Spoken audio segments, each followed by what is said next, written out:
자, 그러면 이제 그 시험 다시 이제 풀어볼게요. 역사 B본이요. 자, 1번은 이제 뭐와 관련된 운동이냐면 물산장려 운동이죠. 물산장려 운동은 09년 그 2차 기출문제에 나왔던 거고 예전에 객관식 때 나왔던 거야. 그래서 나올 만한 건데 여기에는 동아일보에 주는 내용은 뭐냐면 그 물산장려 운동을 누가 비판한 거예요? 사회주의자들이 비판한 거죠. 그래서 이 사회주의자들은 이제 물산장려 운동의 의도가 순수하지 못하다. 부르주의 어떤 이익만 찾는 운동이다. 이런 걸 비판을 한 거죠. 그러면 이 물산장려 운동의 어떤 배경은 이제 뭐냐 하면 일단 이것도 에어두시였죠. 회사정이 폐지되면서 일본의 대기업이 조선에 진출하자 조선 민족 자본의 위기를 맞게 되고요.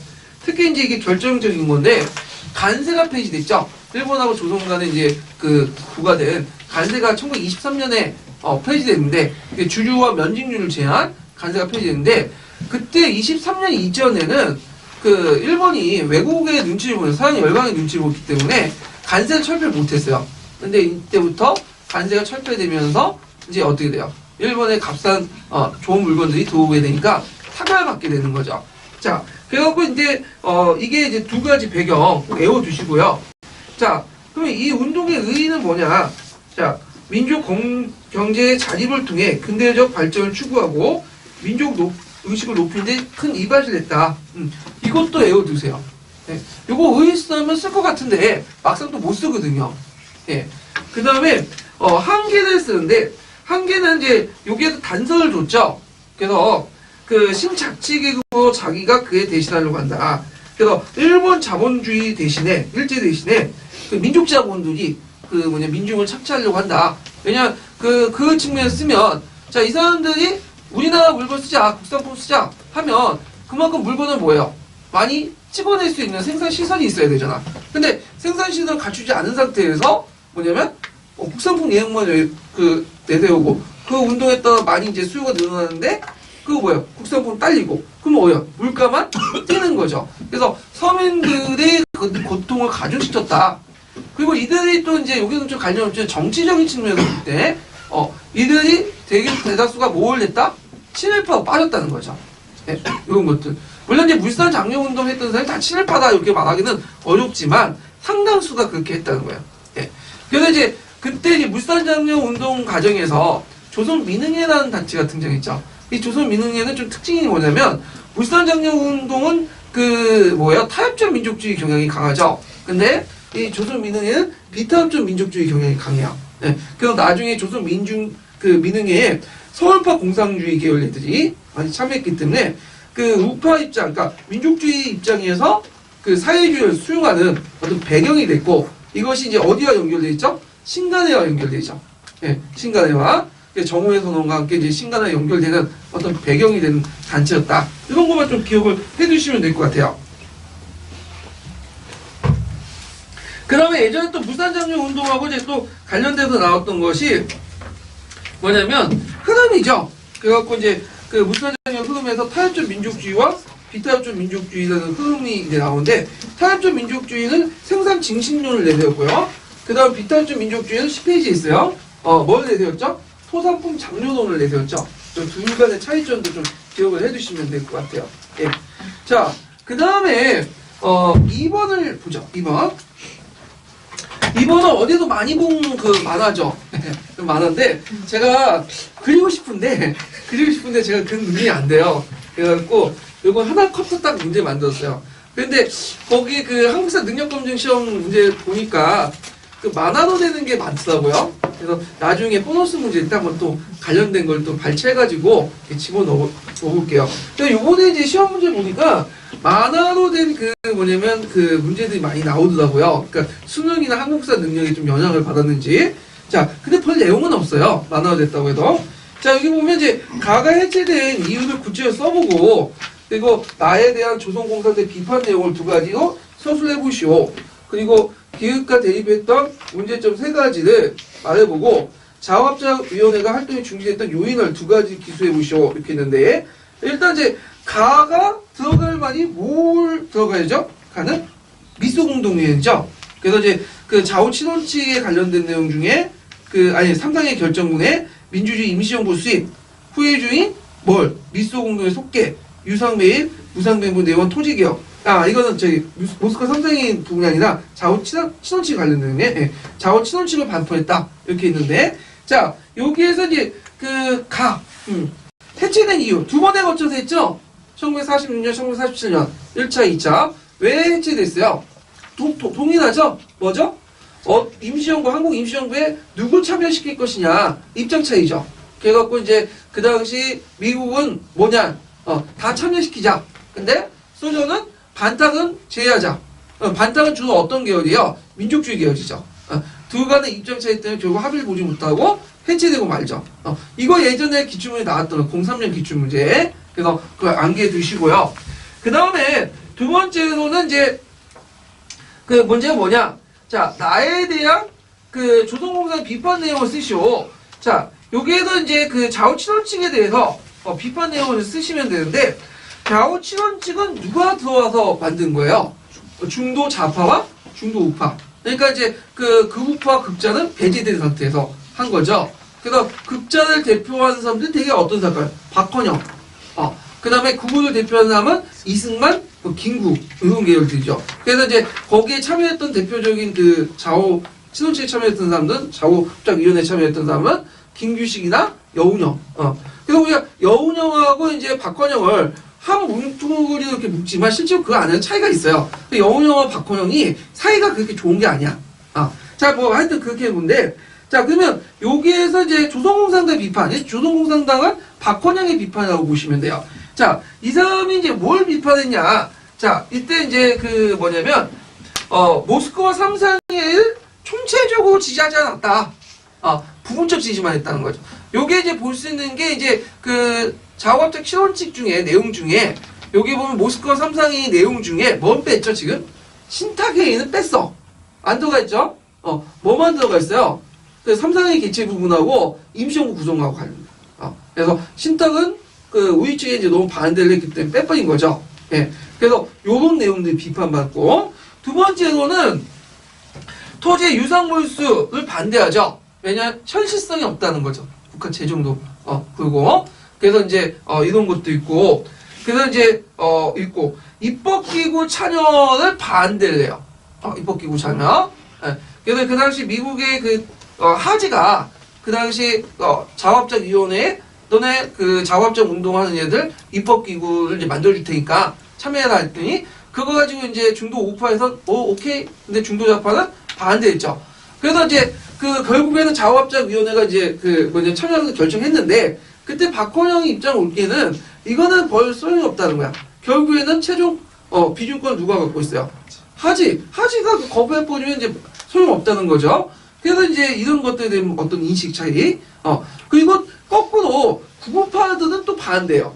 예. 물론 이제 이때 구구는 이제 김구는 비판적 지지를 했고, 이승만도 뭐 그렇게 비판하진 않았는데 주로 한민당 계열 애들이 비판하죠. 한민당 애들은 이제 친일파 처리 부분에 대해서도 상당히 뜨끔하죠. 그런 것도 얘기하고, 그 다음에 토지 부분에 대해서 이 사람은 뭘 비판해요? 유상 분배가 아니라 무상 몰수. 유상 몰수가 아니라 무상 분배를 비판한 거죠. 왜 비판하겠어요? 재정적인 거 맞지 않다. 이게 비판하죠. 그래서 토지 분배에 대해서 상당히 비판적이었다. 그래서 한민당의 비판 내용하고 그 반대편에 있는 박헌영의 비판 내용도 같이 외워두세요. 예. 그래서 이런 내용도 이제 그 기억을 해두시면 되고, 자, 그 다음에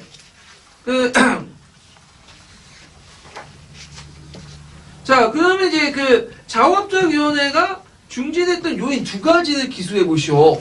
예, 두 가지 요인을 기술해 보시오 했는데, 자, 일단은 첫 번째로는 미군주의 자원합작 운동의 지원을 철회했죠. 처음에는 지원을 해줬다가 철회했는데, 그건 이제 뭐와 관련돼 있냐? 국제적 배경하고 이제 관련돼 있는데, 일단은 그 처음에는 미국이 자원합작위원회를 지원했던 이유가 뭐예요? 친미적인 정권을 세우는 목적이야. 그래서 자원합작을 이제 자익이든 우익이든 좀 옹호파를 수용해갖고 친미 정권을 수립하려고 했는데, 이게 이제 일단 자원합작위원회 심의 추진하는 사람들이 심이 약하다는 걸 알게 되고, 그다음 미국의 정책이 바뀌게 되죠. 그래서 이제 냉전체제가 가속화되면서 이제는 북한은 이제 안 되겠고 그 남한만이라도 확실한 침해 국가를 세우겠다. 그래서 예전에는 이승만을 원래 안 좋아했죠, 하지가. 이승만 왜 안 좋아했어? 이승만 미국 가고 하지 욕하고 다니고 막 하니까 안 좋아했단 말이야. 그래서 가택연금 상태였거든요. 근데 풀어주고 이제는 자원합작위원회 대신에 누구하고 손을 잡은 거야? 이승만과 한민당하고 손을 잡게 돼요. 정책 변화들 이런 것들을 설명할 수 있고, 그 다음에 또 하나는 그 활동이 중지됐던 요인이 뭘까요? 이거는 그 운동을 이끌었던 여운형이 암살됐죠. 이런 것들도 쓰시면 되겠죠. 예. 자, 그래서 이제 있고, 그래서 이렇게 이제 기억을 해두시면 되고요.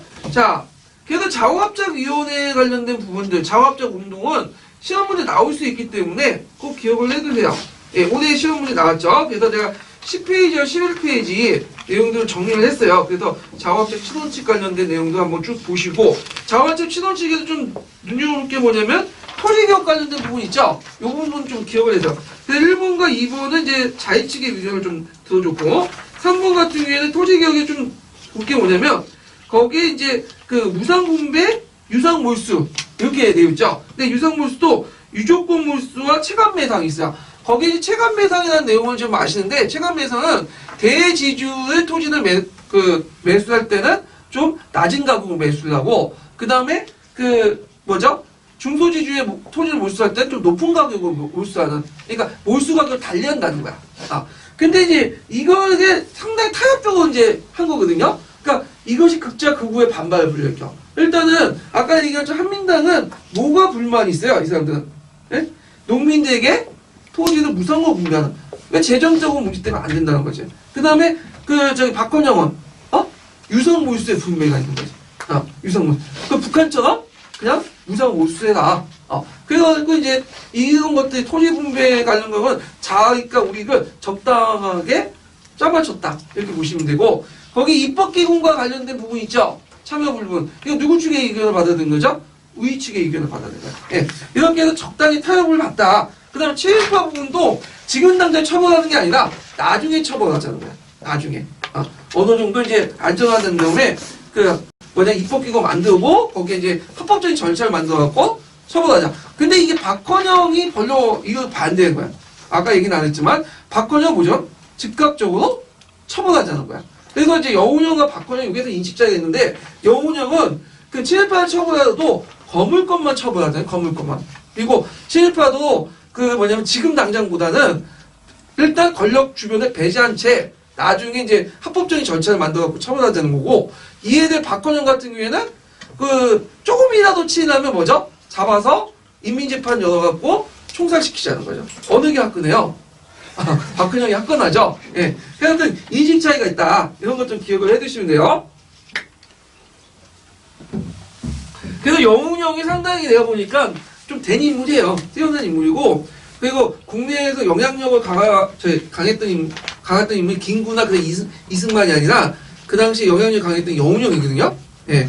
근데 안타깝게 이제 죽었죠. 암살당하고 그랬는데, 나중에 2008년에 여운형이 독립훈장인가 그거 받았을 거예요. 최초 사회주의자로서. 예.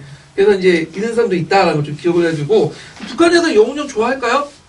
안 좋아요. 예. 우리가 이제 여운형, 박헌영 되게 북한에서 높이 평가할 것 같지만, 실제적으로는 북한에서는 김일성 갑산파를 제외하고는, 갑산파도 이제 그 중에 김일성 일가치를 제외하고는 다 죽여. 얘기도 안 해. 왜 얘기도 안 하냐? 얘네들 역사는 없는 거야. 왜냐하면 김일성의 어떤 사회주의 정통 투쟁사들 강조하기 위해서 나머지 그 사회주의 그 운동가들을 평가절하거나 아예 언급도 안 해요. 근데 엄밀히 말하면 갑산파와 그 김일성 일당들은 엄밀히 뭐예요? 주주가 아니라 비주주야. 예, 근데 그게 있는데, 자, 하여튼 있고, 그 다음에 3번 문제 볼게요. 자, 다음 이제 가의 기획에 반영된 인식을 이제 서술해보고, 이에 대해 당시 교황의 생각을 말해보시오. 그리고 나와 관련된 협약의 명칭을 써보고, 이 협약의 영향을 3가지 이제 서술해보시오. 이렇게 있는데, 자, 여기에서 이제 3번에 이제 보면, 지극히 너그러운 형제 할인 상태에 이르기까지 이것 각국의 성직 매매나 압습이 있었음을 모르는 이는 아무도 없다. 신은 그동안 선대 황제들이 내리기를 꺼리셨던 것을 지금 황제가 하사였다. 그리하여 성수원 노마교회는 그의 손치로 홀라도 빠져나왔고 이제 그 어느 누구도 그의 동의 없이는 교황청의 주비로서 선택받을 수 없다. 이렇게 했는데 이건 누구 입장에서 이제 쓴 거죠? 네, 황제 입장에 쓴 거죠. 황제 입장. 그래서 국왕은 지상에서 신의 목자란 신권 신종론을 내세워요. 여기에서 좀 잘못됐네요. 네. 거기에 신권. 그래서 보면 중세시대 왕권 신수도 있죠. 그래서 왕의 권한은 어디서 위임받은 거예요? 신으로부터. 그 연장선상에서 보시면 돼요. 기원이라고 보시면 되죠. 신의 권한은 누구부터 위임받아? 왕한테 위임해갖고 통치받는다. 그래서 당연히 왕이 모두 이제 선택할 수 있는 권한을 갖고 있죠. 네? 네. 그 성직자들 선택할 수 있는 권한이 있고 이게 중세시대 때 일반적이라고 보시면 돼요. 초창기 때, 초창기 때는. 그래서 오히려 교회도 그걸 원했어. 초창기 때는. 왜 원했냐면 교회가 게르만족 때 침입받고 노르만족 때 침입받고 하니까 이게 이제 자기를 보호해 줄 수 있는 사람들이 필요한 거야. 그럼 어디였잖아? 세속 권력부터. 그럼 세속 권력들이 자신을 보호해 주는 대신 그들을 좀 뭔가 떠받쳐 줘야 될 거 아니에요. 그러니까 이제 성직자 임명권에 이런 것도 넘겨주고 그랬거든요. 교회에서. 그래서 이제 그 밑바닥에 깔려 있는 것이 신권 신종론 그 내용들이고. 자, 근데 이제 나중에 교황이 이제 어느 정도 살만하니까 생각이 조금씩 바뀌게 되는 거야. 특히 이제 크로니스톤 개혁 운동을 통해서 이제 그 당시 성직자 매매라든지 이런 것들, 혼인 이런 것들을 막 비판하는 과정에서 그때 이제 그레고리 7세 있죠. 그레고리 7세. 그래서 이제 카노사 구역과 관련된 그 사람의 생각은 뭐냐면 거꾸로 이제는 그 교황의 그 권한은 누구부터 위임받은 거죠? 베드로죠. 베드로는 누구부터 위임받은 거야? 하나님, 예수님한테 위임받은 거죠. 그러니까 세속 권력보다는 교황의 권력이 더 강한 거죠. 하나님부터 위임받은 권력이니까. 그러니까 이제 거꾸로 왕조차도 그 교황 입장 때는 뭐가 되는 거야? 순한 양이 되는 거죠. 자신이 뭐죠? 목자가 되는 거죠. 그럼 맨날 이제 교회 다니시는 분은 알잖아요. 예. 그래서 이제 그 예수님이 목자가 되는 거고, 거기 신도들은 뭐가 되는 거죠? 양이 되는 거죠. 저는 어릴 때 그게 좀 이해가 안 됐는데, 하여튼 왜 사람이 양이 되는 건지 잘 모르겠는데, 그 거꾸는 거죠. 그래서 목자인 베드로의 후계인 교황이 하나의 양에 불과한 왕을 하기가 보살펴줘야 될 거 아니야. 심지어는 왕조차도 뭐죠? 폐식일 수 있어. 말 안 들으면 하나님에게 제사를 지낼 수 있는 거 아니야. 패가지고 죽여서 양고기도 갖다 바치고. 예. 자, 그래서 이제 그 인식이 바뀌는 그 내용들이 있다. 그래서 이게 어디에 나오냐면 14년 기출과 관련된 내용이야. 예, 14년. 그래서 그레고리 7세가 할인 사상을 폐해시켰죠. 그 인식의 아래서. 자, 그래서 있고 그 다음에 이제 나는 뭐와 관련된 내용이냐면 보름서적과 관련된 거죠. 이 보름서적은 보름서적 내용은 외워두세요. 지금 연약만 적어놨는데 그리고 이제 보름서적의 내용은 주로 뭐예요? 일단은 세속 권력은 뭐만 세속 제후들의 임명권을 갖고 있는 거고 성직자 임명권은 누가 기본적으로 갖고 있다? 교황이 갖고 있는 거죠. 다만 이제 교위 성직자의 경우에는 일단은 뭐냐면 교황이 갖지만 서로 많이 많을 경우에는 누가 그걸 선택할 수 있다는 거야. 독일 황제가 선택할 수 있다는 거죠. 예조항은 뒀죠. 네. 그리고 성직자 제후의 경우에는 성직자 관련된 부분은 누가? 교황이. 제후 부분 관련된 부분은 황제가. 만약에 이 사람이 이제 충성서약을 안 하면 그 성직자 임명은 그대로 두고 봉토받은 그 지역이 있죠. 그럼 누구한테 다시 돌려줘야 돼요. 세속 권력이 돌려주는 그런 내용을 이루는 게 보험서 협약이다. 그래서 보험서 협약의 내용. 그래서 저는 이제 보험서 협약 관련된 부분은 다 아실 거라 생각해서 영양 부분만 썼어요. 그래서 영양 부분도 서양사 개론에 있으니까 암기해 두세요. 또 다른 식으로 찔러서 문제 낼 수가 있거든요. 예. 그래서 이제 영양 부분은 이제 밑에 있으니까 각각 읽어보시고요. 자, 그 다음에 4번 문제 볼게요. 자, 4번 문제는 이제 뭐와 관련된 거냐면 태평천국 운동과 관련돼 있어요. 근데 태평천국 운동은 이제 예전에 천조 전무제도 외에는 시험 문제가 안 나왔어. 아마 앞으로 안 나올 가능성도 되게 많아요. 뭐냐면 저 임용에서는 별로 안 나오는 부분인데, 자, 이거는 그 태평천국 운동과 관련된 건데, 가는 무슨 제도와 관련된 거죠? 천조전무제도. 맨날 나왔던 그 명칭 외워두시고, 물론 천조전무제도는 실시되지는 않았어요. 문서상에 있는 내용이고. 자, 하여튼 지향은 사유권의 강력한 통제협동에 궁중한 경제체제를 지향했고, 그 다음에 이제 있고, 그냥 나와 관련된 내용은 이제 뭐와 관련된 거냐면, 태평천국 운동이 이제 진행하는 과정에서 확산되면서, 기존의, 뭐냐면, 그 풍습이나 문화가 다 파괴시켰죠. 특히 반유교적이야. 공자 문화 이런 것, 공자 그 사당도 파괴하고. 그러니까 그 당시에 이제 신사층, 지식인들이 들고 있는 거야. 신사층이 들고 있는 이유는 있어요. 이건 왕조를 지키자는 것보다는 이건 부차적인 거고, 뭐죠? 기존에 내려온 정통을 지키자는 거야. 정통의 파괴자들 쳐부시자는 거죠. 네. 그래서 이것이 이제 신사층들 응집력을 강화시키고, 결국에는 뭐 상군이, 해군이, 초군이 하면 한용들이 들고 일어나서 이제 결국에는 그 태평천국 운동을 진압을 하게 되죠. 예. 요와 관련된 이제 포고문과 관련된 거고, 그래서 실패한 배경을 쓰려면 뭘 쓰라고 할까요? 그 당시 태평천국 운동의 혁명 이념과 그 다음에 배상적인 교리가 중국의 정통적 명교, 유교를 지키려는 지주 신사층의 태평천국의 반대로 결집을 시켰다. 이게 실패 이유고, 그 다음에 종전의 농민 반란과 어떤 성격이 있죠? 이거 동양에서 개론에 있는 건데, 자, 종전의 농민 반란들은 대부분 이제 종교를 내놓을 경우에 청나라 때는 뭘 내세웠죠? 미륵불. 보통 미륵 화생신앙이 있죠? 그래서 이런 것들 내세우는데, 뭘 미륵불이나 화생신앙은 그 중국뿐만 아니라 일본이나 조선이나 고조에서 다들 일어나. 그래서 있는데, 이건 다르게 뭘 내세웠죠? 기독교 신앙을 바탕한 그걸 내세웠다. 이게 좀 달라요. 사상적으로. 자, 그래서 태평천국 운동의 내용을 한번 이게 그 문제를 만들었는데, 제가 이제 그 보충 페이지, 시외 페이지에 보면 태평천국 운동이 있어요. 한번 보세요. 일단 이제 태평천국 운동에 나올 수 있는 부분이 이제 배경이죠. 경제력 배경과 그 다음에 이런 것들이 쭉 있으니까 한번 보고, 그다음 무력 집단 해갖고 그 당시 이제 그 무장세력 집단들, 그 다음에 항충사 방치, 해산된 그 병사들, 천진회 같은 해당 세력들. 천진회 같은 해당 세력들은 반만 집단이고 반반.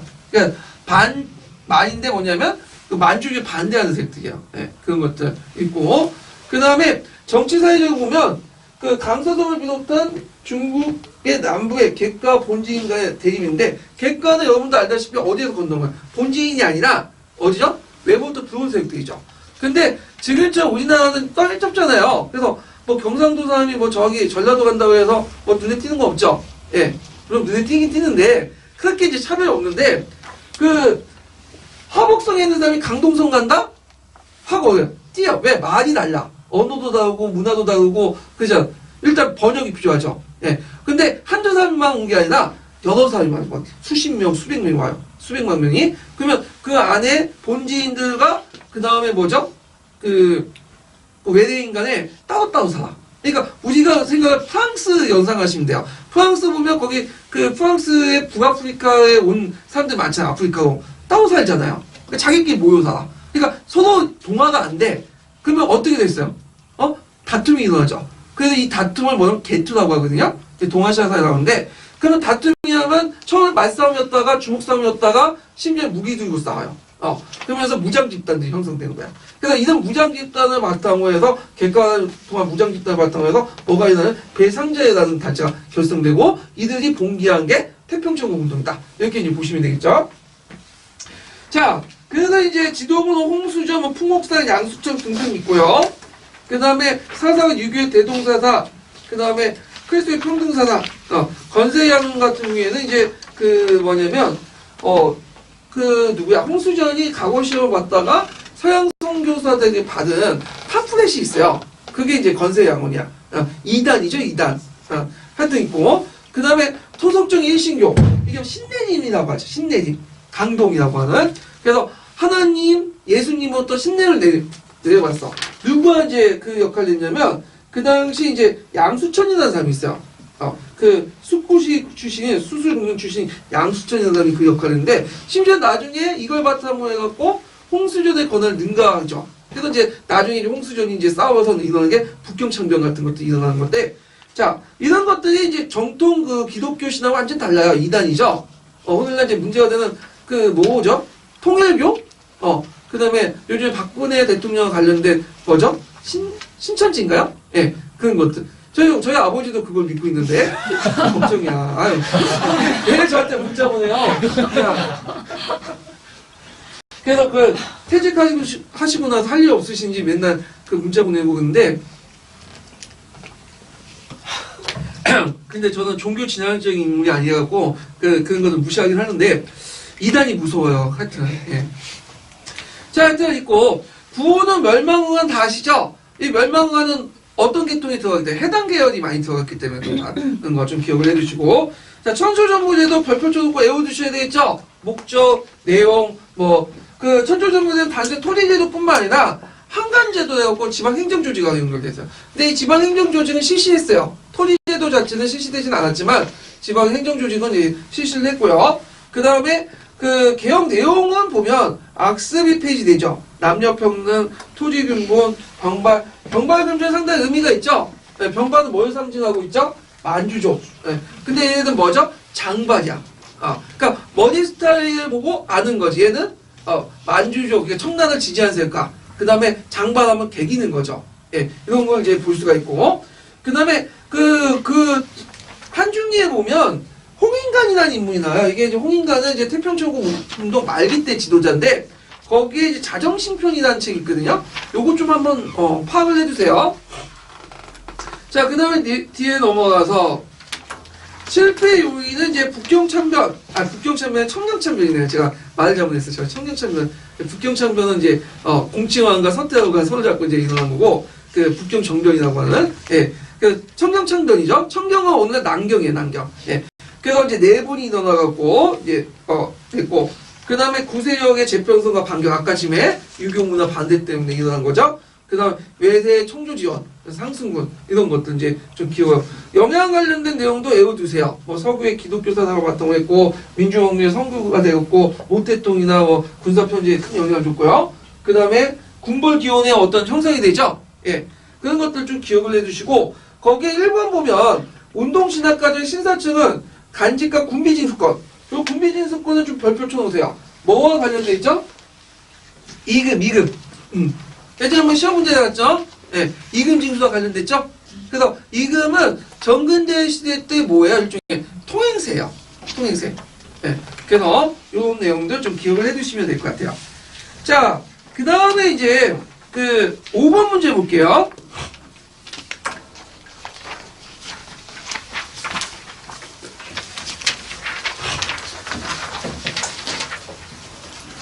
자, 5번 문제 보면, 다음 기획의 반란국과 관련된 변란을 써보고, 위은의 절도사를 봉한 실질적 이유를, 말해보시오. 그리고 절도사들은 디귿을 방지하기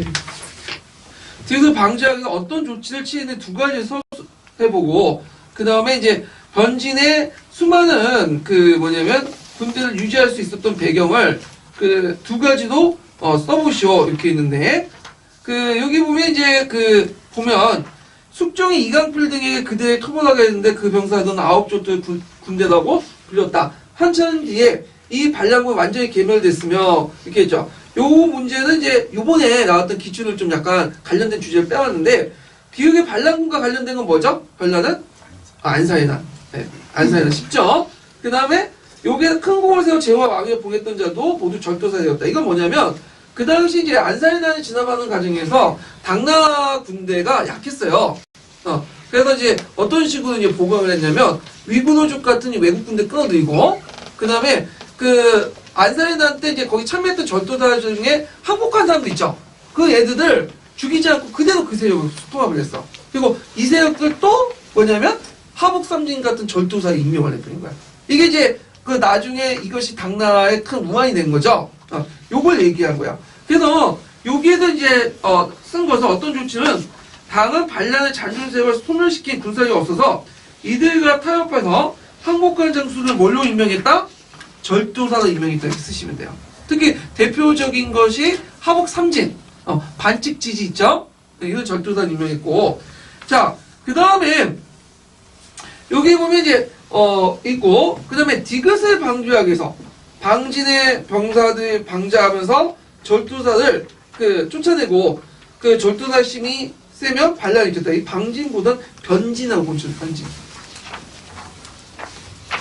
그래서 변진은 이제 병사들이 힘이 강해지면, 특히 아중군들이 힘이 강해지면 자기 절도사를 패.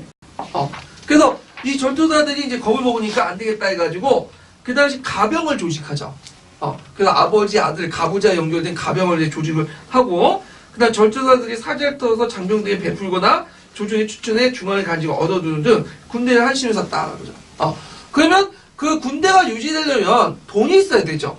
경제력이 없으면 유지가 안 되잖아요. 그럼 왜 군대가 유지될 수 있었냐? 일단 이제 율령제 붕괴와 안사의 난으로 인해 많은 몰락한 농민들이 등장했고, 그래서 이들이 변진의 예비 병력의 형성의 기초가 되었죠.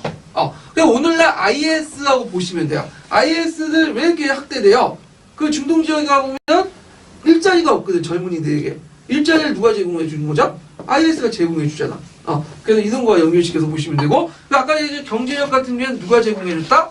그 다음 형세우리층. 지방에 있는 형세우리층, 중도 지지층 입장할 때는 자기를 보호해 줄 수 있는 세력이 필요하죠. 그러니까 이들 절도사들과 연결됐다는 거야. 돈도 주고, 거기에 행정에 또 참여해갖고 나름도 자기의 어떤 행정 능력도 또 발휘하고, 그거 연결됐다. 자, 그래서 이제 이런 것들과 이제 기억을 해주시면 되고요. 자, 그래서 이런 내용들인데, 이건 한줄기에 있는 내용들을 제가 적어놨어요. 그래서 요번에 번진 체제와 관련된 시험 문제 나왔죠? 요걸 좀 다른 식으로 꼬아가지고 이제 문제를 낸 거거든요. 그래서 제가 이제 14페이지에 보면 절도사 관련된 내용도 좀 정리했어요. 그래서 요 내용은 이제 강좌에 있는 내용과 같이 있는데, 자, 일단은 절도사 세력의 학대 배경을 보면, 아까 제가 얘기했지만, 안사에 나는 평정한 과정에서 반란 잔종 세력들은 뭐예요?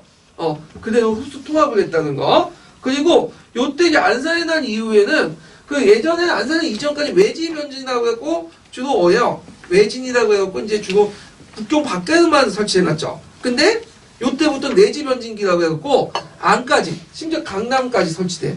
근데 이제 다행히도 이제 하북 지역의 변진들은 당나라의 객이죠. 이걸 뭐라고 해요? 반칙지지라고 하죠. 근데 강남이나 그 일대의 변진들은 누구 말 들어요? 강남 말 듣잖아. 아니, 당나라. 그래서 이걸 순지라고 하죠. 그래서 역대 황제들은 강남에 있는 절도사, 순지처럼, 반칙지를 순지화시키려는 작업을 2번에 걸쳐서 하죠. 자, 그런 것도 있고요. 그 다음에 절도사들의 통치기구를 주원과 사원 이렇게 나눠볼 수 있고, 아까 이제 변종이 있는데, 이거 반칙지지를 기준으로 보면, 단련, 강군, 가병, 이렇게 있어요. 그래서 이제 단련은 그냥 오늘날만 항토 예비군 정도 보시면 되고요. 절도사가 이제 직접 관련되어 있는 것이 아중군이야. 아중군은 절도사의 치위부대야. 그 다음에 아진군은 뭐냐면, 절도사 부하장수도 있죠? 부하장수의 거느린 병력이에요. 근데 반란을 주로 누가 일으키냐? 이 아중군들이 일으켜. 그래서 아중군들이 뭐냐면, 아까 얘기한 것처럼 이제 절도사들이 월급을 덜 주거나 자기 말 잘 안 들으면 갈아쳐요. 그래서 절도사들이 그에 대안으로 뇌물도 주고 애들한테 간직도 하사하고, 그 다음에 또 자기 친위병들을 키우죠. 이게 가병이에요. 그래갖고 이제 그 당시 가부좌 관계 형성해가지고 아버지 아들 이렇게 가부좌 관계 형성해서 키운 부대가 가병들이다. 이렇게 보시면 되고요. 자, 그 다음에 변칙제의 구분을 보면, 거기에 보면 이제 크게 강좌에서는 한 4시기로 나눠져 있어요. 4시기로. 그래서 이제 2번째 시기가 이제 뭐냐면, 안사의 난부터 하고 원화 중전까지, 보통 내지먹기 1기라고 이제 하는데, 요때 부각됐던 세력은 분리지압형인 반칙지지. 그래서 이 반칙지지 특징들 좀 기억을 해두시고, 반대쪽에는 뭐죠? 순지죠, 순지. 그래서 결국에는 원화중문이라고 해갖고, 나중에 이들을 토벌하죠. 그래서 제2차 순지자가 성공했던 이유, 군대개혁 활동에서 신체군이 형성되고, 한간을 강골 파견하고, 그 다음에 변진의 절도사들의 통솔권을 부분적으로 박탈하고, 그래서 있고, 재정개혁은 뭐냐면 이제 밑에 이제 절도사 밑에 있는 여러 분연의 재정들을, 세금들을 절도사에게 보내지 않고 누구한테 직접 보내는 거야? 중앙으로 보내게 하고, 등등 해가지고, 결국엔 순지에 성공을 했죠. 예. 그래서 밑에 순지와 폐해가 있죠. 폐해가 예전에 시험에 나왔던 거죠. 오늘. 그래갖고 이제 한간이 군사권을 갖고 있다 보니까 어떻게 해요? 황제를 폐위시켜 버리죠. 문생청자가 불고.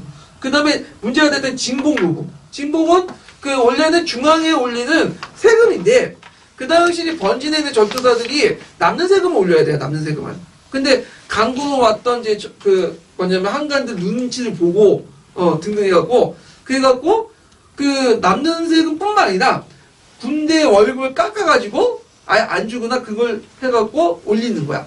그러니까 그거에 대해서 그 군인들이 불만을 가질 수밖에 없겠죠. 그래서 병난 같은 것들이 일어나고 결국에는 구보의 날이나 또 농민반란과 연결돼갖고 방운의 날 뭐 등등 이런 것들이 이런 것들 바탕으로 해서 나중에 무슨 날이 일어나죠?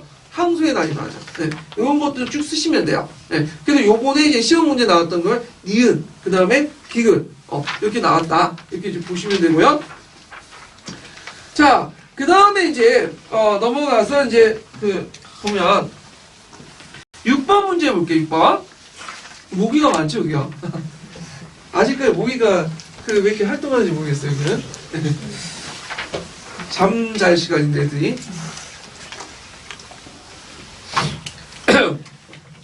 자, 다음은 유럽의 공산주의에 관련된 내용이다. 가와 나의 사상의 특징을 다사다가 비교해서 한 줄 이내로 소수해 보시오. 그러니까 기업과 관련된 공동체 명칭과 이 공동체 건설 연구의 사상가를 써보시오. 그리고 다의 저서명을 쓰고 다의 저자는 니은 같은 계급 발생 원인을 어떻게 인식했는지 말해보시오. 이렇게 했는데 뭐 가는 뭐 생시몬과 관련된 거죠. 나는 누구와 관련된 거냐면 영국의 그 사회주의자인 오웬과 관련된 거야. 로버트 오웬과 관련된 건데 가와 나는 이제 있고 다는 여러분도 알다시피 뭐죠 이거는? 마르크스죠. 마르크스가 쓴 유명한 공산당 선언이 있어. 공산당 그 앞서문 있죠. 하나의 유럽이 그 유럽이 아니라 유형이 봅시다. 예. 요때 유형이라는 뜻은 뭐냐면 사회주의자는 뜻이야. 공산주의. 유형이 유럽을 떠들고 있다. 이 공산주의 유형 이렇게 했는데 요 앞부분이고 뒷부분에는 그 유명한 말 있죠. 프롤레타리아 당겨라. 그 있죠. 예전에 한번 나왔던 거예요. 03년도에 공산기춘에 나왔던 거예요. 공산당 선언과 관련된 내용이죠. 그러면 마르크스하고 여기에서는 오웬이나 생시몬 같은 사람들 비교해보라는 건데 자 마르크스는 그 자기들 뭐라고 했어요? 가학적 그 사회주의. 얘네들은 뭐냐 공산적 사회주의가 있죠. 공산적 사회주의의 특징은 뭐냐? 계급혁명을 강조하는 게 아니에요. 얘들은 그 사회주의를 하는 방법론적 입장에 좀 차이가 있죠. 공산주의는 마르크스처럼 폭력의 혁명이 아니라 이상적 공동체를 지시하고 설득을 통해서 사회주의, 공산주의를 달성하고자 하는 거야. 이걸 쓰시면 돼요. 그러니까 이제 그 공산적 사회주의자들 특징을 쓰시면 되겠죠. 네, 요것들. 그 다음에 다의 사상과 비교했고, 그럼 기획과 관련된 공동체 명칭과 이 공동체 건설 연구의 사상가를 쓰시오. 그 아까 로버트 오웬, 그 다음에 류항원이 이거 교과서에 있는 거예요. 서양사 개론에도 있고, 그리고 그 관련된 내용도 교과서에 있어요. 그래서 이제 보시면 되고, 그 다음에 다의 저서명은 뭘까요? 다의 저서명은 공산당 선언. 계급 발생은 그 사회 발전의 원동력을 경제적 생산력이며 일정한 생산의 발전 단계는 그에 상응하는 일정한 생산 양식이 많고 생산을 통제하는 지배계급과 생산 노동을 제공받는 피지배계급으로 나눴다. 요거죠. 그래서 지금은 자본주의 사회에서는 뭐가 많으면 지배계급이 되는 거죠? 돈이 많으면. 그리고 우리 같이 돈이 없는 사람들은 피지배계급 되는 거. 네. 이런 것들이 설명을 한다. 자, 그래서 이제 있는데 사회주의 부분도 나올 수가 있어요. 그래서 13년 기출과 관련된 거 나왔고, 뭐 03년 기출도 나오고. 근데 제가 이제 사회주의를 정리해서 한 표 정리했는데, 잠깐 보세요. 16페이지에. 자, 사회주의는 이제 그 마르크스의 기준에 따르면 무슨 사회주의 나오죠? 가학적 공산주의, 유토피아 공산주의. 그래서 유토피아 공산주의는 초기 공산주의인데, 계몽과 설득을 강조했고, 생시몬, 프린, 오웬 같은 사람들이고요. 그 다음에 정통 그 가학적 공산주의는 계급혁명을 되게 강조했어요. 그래서 거기에 보면 이제 그 정통이라는 것은 마르크스 레닌주의를 얘기한 거죠. 그래서 이제 사회주의 단계, 공산주의 단계 이렇게 했는데 요걸 창조적으로 번영한 사람이 누구예요? 레닌, 모태똥이죠. 그래서 거기에 보면 러시아 맨세비키가 볼세비키 차이점 있죠. 그래서 그 맨세비키는 좀 마르크스 입장을 따는 거고 볼세비키는 뭐야? 마르크스 입장을 창조적으로 변형하죠. 예. 그래갖고 이제 멘세비키와 볼세비키의 차이점이 예전에 시험 문제 나왔어요. 예. 그래서 볼세비키는 사회주의 혁명 단계를 자본주의와 또 어느 정도 약간 완전 발달 단계가 아니라 조금만 발전해도 뭐죠? 사회주의 넘어갈 수 있다고 주장한 사람이고, 또 이 사람은 또 뭐냐면 무슨 이론을 내세우냐면 전위 이론을 내세요. 전위 이론.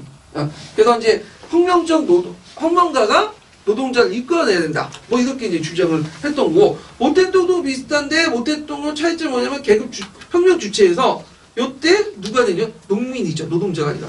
그래서 그 마르크스는 볼세비키는 도시를 장악해 농촌 확대하는 방법이죠. 소비에트를 중심으로. 근데 저희 중국은 뭐죠? 농촌을 장악해갖고 도시를 포위하는 거죠. 그래서 소비에트는 어디에 주로 건설해요? 산과 벽지에 건설하죠. 이런 것들이 차이점이 있다. 그 다음 무정부주의하고 공산주의는 또 차이가 있죠. 무정부주의는 계급을 인정해야 안 해요. 계급을 인정 안 해요. 예. 그리고 계급투쟁 인정 안 해. 뭘 인정하죠? 주체로서 민중이죠. 이때 민중이라는 것은 초계급적인 의미였어. 그러니까 부르주아도 개인의 자유를 원하고 그걸 타파하는데 앞장서면 민중의 범위에 들어가는 거야. 그래서 이제 나중에 우리나라 뭐냐면 민족주의자들이 상당히 무정부주의를 많이 받아들여요. 왜냐면 무정부 내용이 그 6.25 대동사상과 비슷하거든요. 그 대표적인 사람이 뭐예요? 신채호 같은 사람이죠. 그래서 민중의 직접혁명론 이런 것들을 제시하죠. 그러니까 민중의 직접혁명론은 신채호가 처음 주장한 게 아니에요. 어디에 영향을 받은 거예요? 무정부주의에 영향을 받았다고 보시면 돼요. 예. 그래서 이런 내용도 있다는 걸 좀 기억을 해두시면 되고요. 그 다음에 뒤에 보면 이 마르크스 사상이 있어요. 예. 이 마르크스 사상은 서양사회도 중요하지만 역교론과 관련돼서도 좀 기억을 해두셔야 되겠죠. 그래서 사상의 특징, 또 사적 유물력, 하부구조, 상부구조. 그래서 하부구조가 상부구조를 지배한다. 그래서 자본주의, 사회주의 가정, 자본론에 있죠. 이게 사회주의와 공산주의 단계는 다르죠. 사회주의 단계는 뭐죠? 자기가 노동에 따라서 생산물을 얻는 거고, 공산주의는 필요에 따라 분배하는 거죠. 사회주의 단계에서 국가라는 것은 필요하기야. 존재해야 돼. 근데 그 공산주의 단계에서는 국가는 필요 없죠. 그래서 사회주의 개념과 공산주의 개념이 다르다는 거야. 근데 이제 보통 초창기 때 사회주의 세력들은 공산당이라고 했어요. 근데 이 공산당의 이미지가 상당히 뭐냐면 가격하고 폭력적이잖아요. 그러다 보니까 사회당으로 바뀌었어. 러시아 사회민주당처럼. 근데 사월태제 아시죠? 사월태제에서는 러시아 사회민주당은 뭘로? 러시아 공산당으로 바뀌죠. 예. 그래서 이제 근데 지금은 좀 약간 달라요. 지금은 사회주의라고 내세우면 유럽처럼 의회를 통해서 뭐야? 합법적으로 사회주의를 실현하는 거고, 그 다음에 이제 공산당이라 하면 좀 불법적인가? 이런 세력들이 이제 연상시키죠. 근데 이제 지금은 공산당조차도 좀 가격한 뿐이지 다 의회체제에 포함되어 있어요. 예. 그래서 유럽에서는 사회당, 공산당, 지금처럼 계급투쟁 이렇게 내세우는 건 아니죠. 혁명이나 다 의회 안에서 이게 사회주의 이념이나 이런 것들 실현하려고 했다. 그런 것들 보는데, 이걸 이제 일종의 수정주의라고 하는데, 이건 좀 나중에 좀 설명을 하고요. 자, 그 다음에 이제 뒤로 넘어가서 7번 문제 볼게요. 7번 문제인데, 제가 이거 만들어도 되게 잘 만들었어. 제가 이거 한 2시간 동안 고민해갖고 만든 거거든요. 문제는. 요번에 문제 있죠? 문학작품 관련 문제는 좀 약간 뺏겨가지고 이렇게 만들었는데, 자, 가는 수업 협의에서 2교사와 6교사와 나눈 대화다. 자, 나의 2교사 수업 계획안이다. 자, 나의 기억에 들어갈 수 있는 말을 지식 이해 측면 수업 목표를 제시하고, 자, 6교사의 첨삭 내용을 유추해서 니은의 내용을 기술해 보시오. 그리고 디귿의 학습에 적용했을 때 내러티브죠. 적용할 때 유용한 점 3가지 쓰고, 니은과 미은의 문제점, 그러니까 내러티브의 문제점을 다 쓰라고 하는 게 아니라 니은과 미은을 한정돼서 이제 쓰라고 하는 건데, 자, 그러면 뭐죠? 기억, 수업 목표죠. 근데 수업 목표와 관련된 부분은 보통의 지도안이 나오고 거기에 수업 목표 쓰라고 하는데, 저는 이제 수업 계획안에다 집어넣었어요. 지도안과 관련된 부분은 또 다음에 문제를 낼 건데, 수업 목표를 쓸 때 여기에서 뭘 한 개 넣죠? 지식 이해 측면. 그래서 수업 목표를 쓸 때 이제 2가지 측면을 쓰는데, 그냥 단순히 수업 목표 쓰라고 하면 여러분들 교육학 시간에 배운 거 있죠? 그렇게 쓰시면 돼요. 네. 보통 행동주의에서 이제 강조하는 그래서 내용과 행동. 그리고 뒤에는 명시적 행위동사 쓰시면 되죠. 뭐 설명할 수 있다, 뭐 열거할 수 있다 이렇게 쓰시면 돼요. 이건 크게 어려운 거 없어. 근데 문제는 인지주의적인 심리학에서 강조한 수업 목표가 영역 목표를 수업 목표가 있죠. 지식 이해, 기능, 그 다음에 가치 태도. 이게 이제 지도 안에 지도서에 있는데, 그래서 이제 지도서나 그 다음에 지도 하나 보면 다 이렇게 있어요. 지식 이해 측면, 기능 측면, 가치 태도 측면. 그래서 이제 세 가지 영역표 목표가 있는데, 요거는 행동주의 심리학에서 나온 게 아니에요. 이건 인지주의 심리학. 그러니까 이것의 이제 인지주의 심리학에서 학습은 뭐예요? 내적으로 어떻게 변하냐 이런 걸 강조하죠. 되게 주관적이야. 그래서 지식 이해 측면을 쓸 때는 물론 이제 이게 절대적인 게 아니에요. 근데 요령을 이제 보면 끝에 뭐냐면 일반적 행위동사를 쓰시는 게 제일 좋아요. 그리고 이해할 수 있다, 알 수 있다 이렇게 특히 이제 답안으로서 이해할 수 있다. 그 다음에 기능적인 측면은 자기 알고 있는 걸 표현하는 거잖아요. 나타나고 활동에 참여하는 학생 활동 관련된 거죠. 그래서 주로 명시적 행위 동사를 쓰는데 학습 활동 들어가면 이해적 학습 활동이 들어가면 그냥 일반적 행위 동사 써도 돼요. 예. 가치 태도 뭐 가치를 키우다, 태도를 기른다 이런 내용들 쓰시면 되고요. 근데 이제 주로 이제 지식 이해 측면을 모으기 때문에 지식 이해 측면 나오면 다 그런 건 아니지만 상당수가 뭘로 구성됐다? 일반적 행위 동사 쓰시면 돼요. 물론 이게 규칙은 아니지만 채점 근거에서는 그렇게 나올 수 있는 경우가 많기 때문에 그러니까 이해한다는 말을 쓰시면 된다. 그래서 여기에서 이제 이해할 수 있다 해서 파란색 예문을 제가 들었거든요. 예.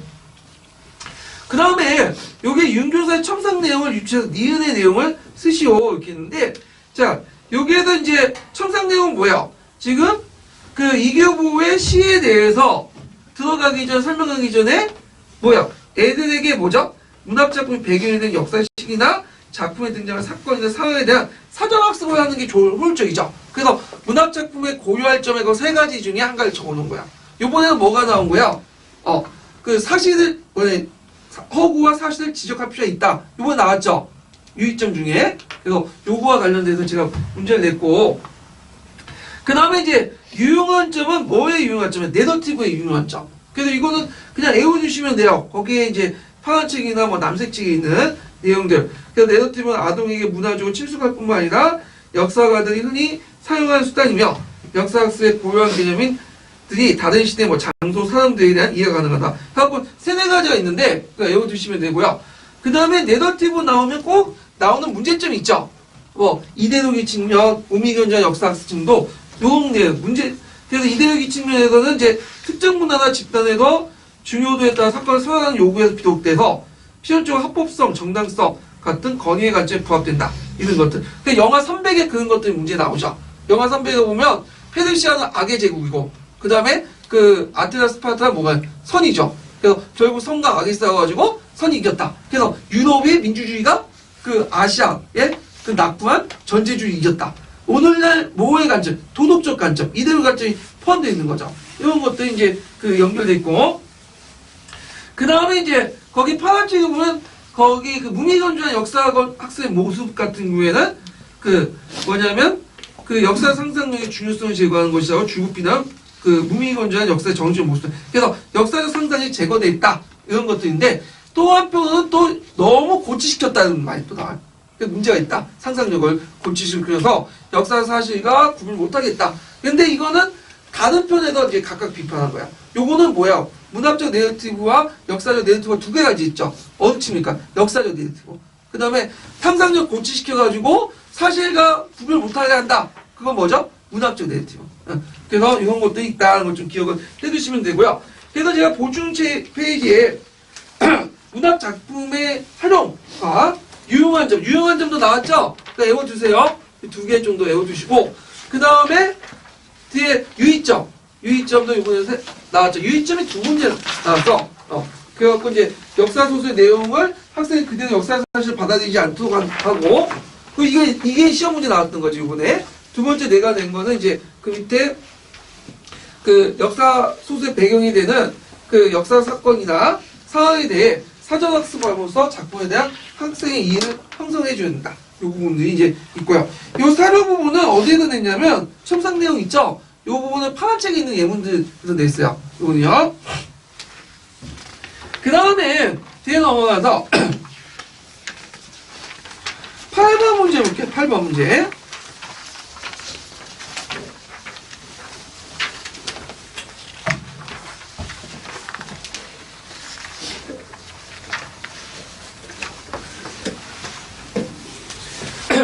자, 이건 사료학습 계획안과 관련된 건데, 사료학습 관련인데, 사료학습 부분은 2년마다 한 번씩 나오더라고요. 그래서 되게 중요한 부분인데, 자, 여기 사료학습 절차가 있죠. 사료학습 단원 설정, 여기 들어가는 건 진단학습인데, 지도계획, 지도과정, 평가같이 일종의 계획안을 가지고 사료학습을 접근하는 방법을 무슨 접근 방법이라고 하죠? 예?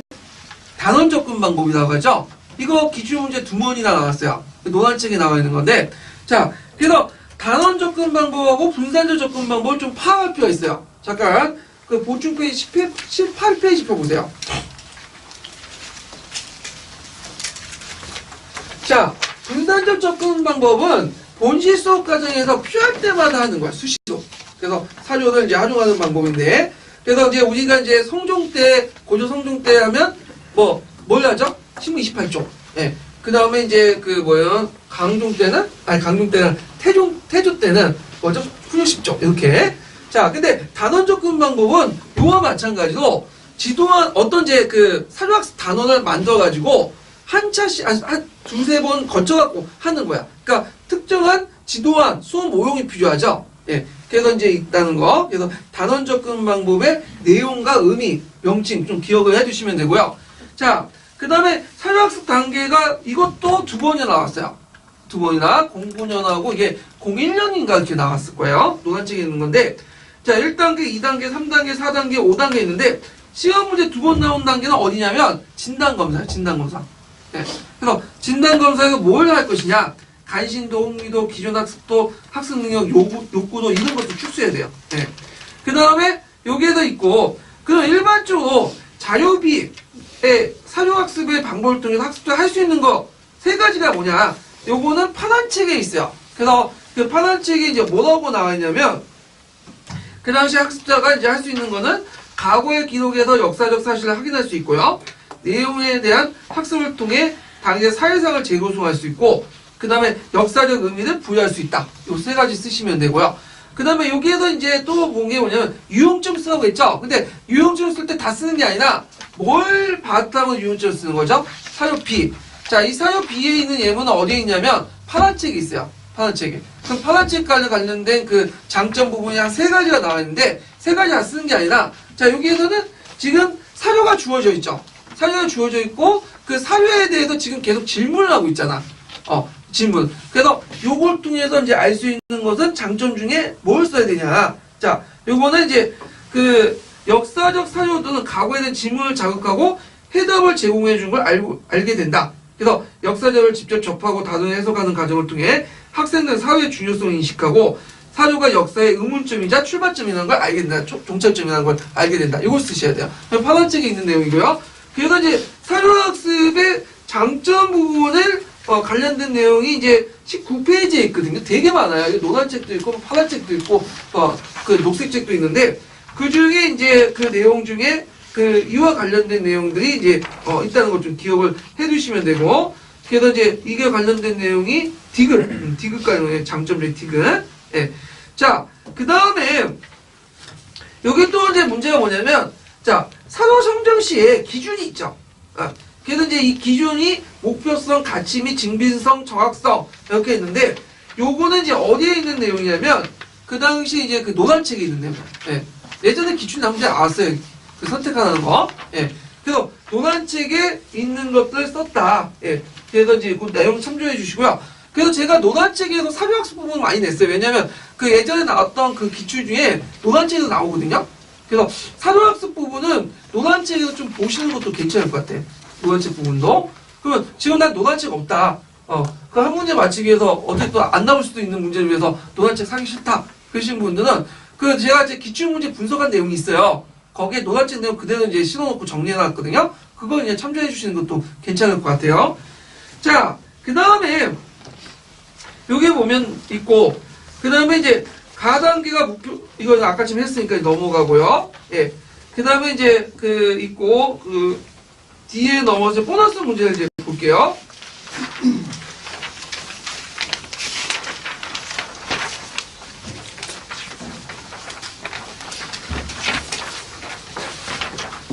보너스 문제 보면, 자, 다음 가에 들어갈 말을 써보고, 가제도가 실시한 경제 배경을 세 가지 쓰시오.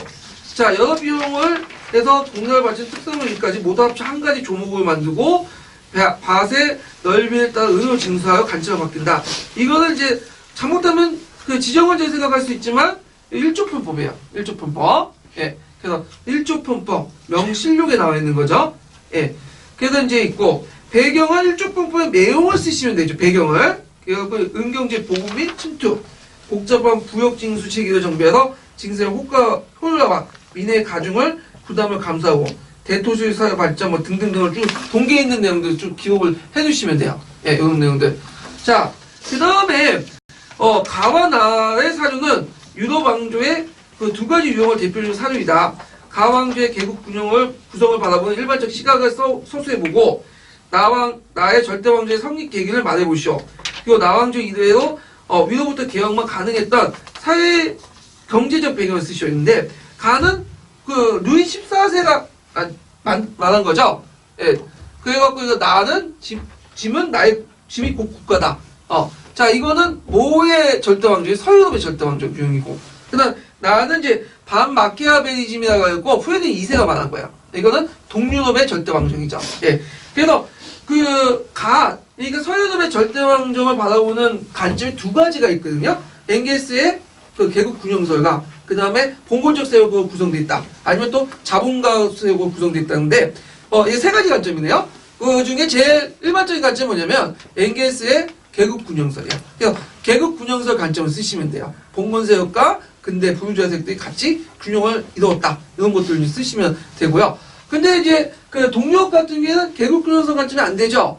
주로 누가? 봉건 세력들이 구성되어 있죠. 윤커 세력들이. 이게 동유럽의 특징인데. 그래서 그 서양서 개론에 보면 그게 있어요. 거기에 그 동유럽의 그 군주의 특징과 서유럽의 그 절대왕조의 특징들. 서유럽과 절대왕조가 동유럽 절대왕조의 특징들이 있고 그 다음에 서유럽과 동유럽의 절대왕조 중에 어느 게 늦죠?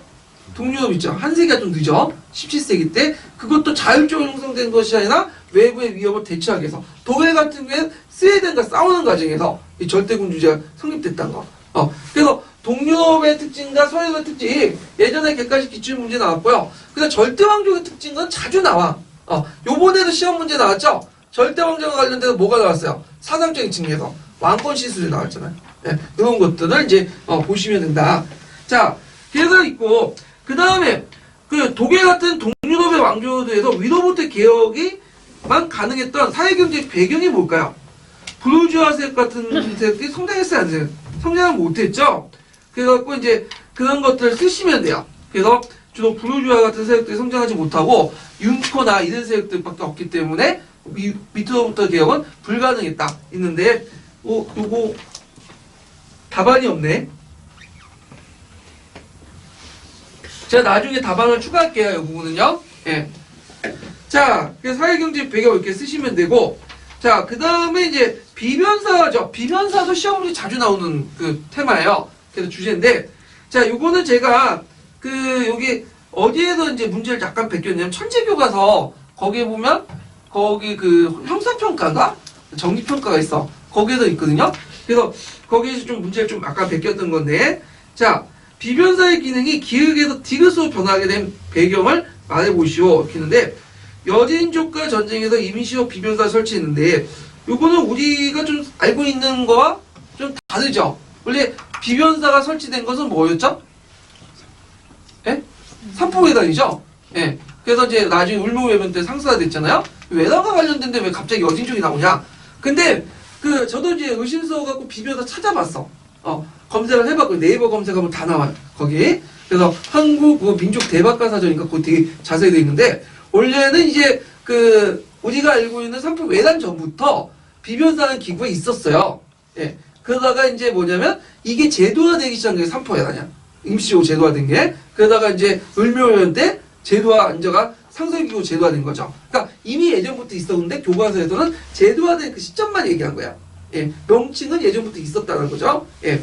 자, 하여튼, 그게 있는데, 이때는 지변재상이라는 건 뭐냐면, 이거는, 뭐냐면 이제 주로 그 어떤 사람들이냐면, 의정부나 이제 삼의정을 포함해가지고, 필요할 때 국방의 요직에 있는 인물들이 필요에 따라서 이제 군사 방략을 협의했던 사람들을 지변재상이라고 하거든요. 그러니까 변방의 문제에 대해서 좀 알고 있는 사람이라는 뜻이에요. 고위층 그 관료들이나 주변에 이제 뭐냐면, 그 국방과 관련된 관료들을 이제 지변재상이라고 하는데, 이 사람들이 여진족과 외란의 변방의 문제에 대해서만 대비하기 위한 일종의 기구였죠. 근데 임진왜란을 계기로 해갖고 국정 전반을 다 노는 게, 심지어는 국공까지 노는 게. 왜 그렇게 됐냐? 임진왜란 할 때 그때 제일 중요한 게 뭐예요? 외적을 막는 거잖아. 그 외적은 뭐가 관련된 거죠? 비변사가 관련된 거죠. 그러니까 비변사를 막 개최한 거야. 왕이나 정성들이 모여가지고, 그래서 국방뿐만 아니라 정치, 외교 모든 것들 다 논의하게 돼요. 그래서 이런 것들이 간행이 돼서 계속 서인들이 정권을 장악하면서 비변사를 또 이용했죠. 왜냐면 서인들 입장할 때는 그 당시 조선후기 때 변화된 사회상들, 이런 것들 개혁을 하려면, 또 대응하려면 기존의 관료체제가 좀 안 돼. 테스크포스처럼 뭐냐면 긴급으로 이렇게 만들 수 있는 신속체제가 필요하죠. 그러니까 비변사가 등장을, 비변사 자주 이용을 했고, 나중에 세도정치계에도 비변사 주로 논의했죠. 네, 이런 내용들을 쭉 쓰시는데, 여기 계기가 됐던 거니까 이제, 임진왜란 부분을 쓰시면 될 것 같아요. 여기는. 자, 그 다음에, 비변사 기능의 강화가 조선후기 정치체 변화에 끼친 영향을 서술해 보시오. 그래서 의정부가 육조 기능이 약화됐고, 의정부는 유명 무시라 기구되고, 육조는 행정공무를 집행하는 비변사 하위기구로 전락했다. 이렇게 쓰시면 되고요.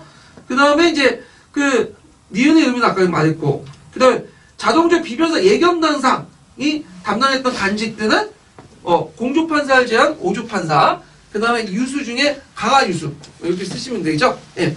그래서 이렇게 해서 한번 비변사 있는데, 비변사 내용을 제가 안 적어놨네. 예.